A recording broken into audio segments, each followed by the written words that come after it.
Hi, gang. Am I the only one who left the Aang movie with more questions than answers after hearing Sonam's story? It really left me wondering, how did the Air Nomads become the peacekeepers in the first place? What exactly did peace mean to Sonam? And why did she believe the Earthbenders forming their own kingdom would put the world's balance at risk? Again, so many questions, yet so few answers. So let's just go ahead and dive in into what we do know.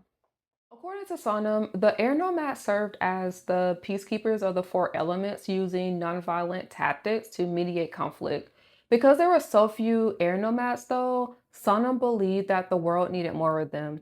After learning from the lion turtle, she gained the ability to grant airbending to non-benders using a staff and began creating new disciples, as I like to call them, to help spread the peace. She explained that when the earthbenders separated and formed their own kingdom, the world's balance was threatened. She also mentioned that she continued to send new peacekeepers to calm the growing unrest. At some point, though, something transpired between the Earthbenders and the Air Nomads, where many of the Air Nomads, aka peacekeepers, were slaughtered, which likely served as the catalyst to Taga's villain arc. Because he witnessed the death of his fellow Air Nomads, he became consumed by grief and rage. He stole the staff from Sonum and he attempted to use its power to create an army. Sonum did stop him, fortunately, and she hid her temple and staff with hopes that one day another avatar would restore balance. So, one of the biggest questions that I have is, what did Sonam mean by peace? Did she mean ending violence? Did she mean resolving disputes between nations? Or did peace include spreading the air nomads philosophy and their way of life?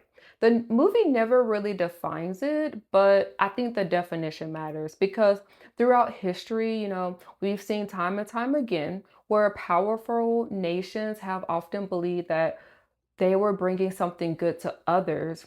And even in Avatar, the Fire Nation claimed that they were sharing their prosperity with the world during the Hundred-Year War.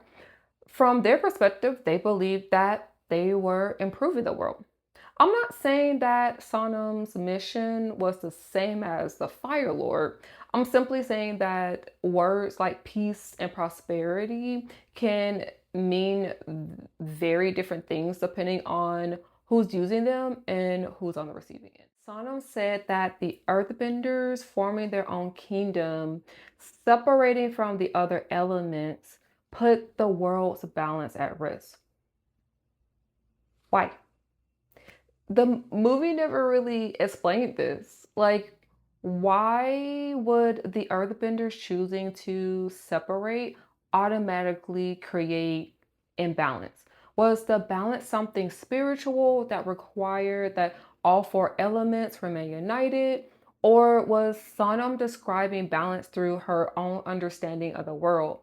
Without knowing the pros and the cons of the different elements separating and forming their own thing, it's difficult to really understand why Sonam saw the earthbenders forming their own nation as a great concern to the overall balance. Sonam tells us that the Earth Kingdom were preparing to invade Geronum, but there's so much missing in between all of these different stories. What happened when the peacekeepers first encountered the earthbenders? Were the air nomads simply mediating disputes? If so, why did the earthbenders respond with violence? Did the earthbenders see them as a neutral peacekeeper or outsiders interfering with their affairs? Or was there another event that escalated the conflict? So many questions. Everything we know about the Golden Age comes from two people, Sonam and Taga.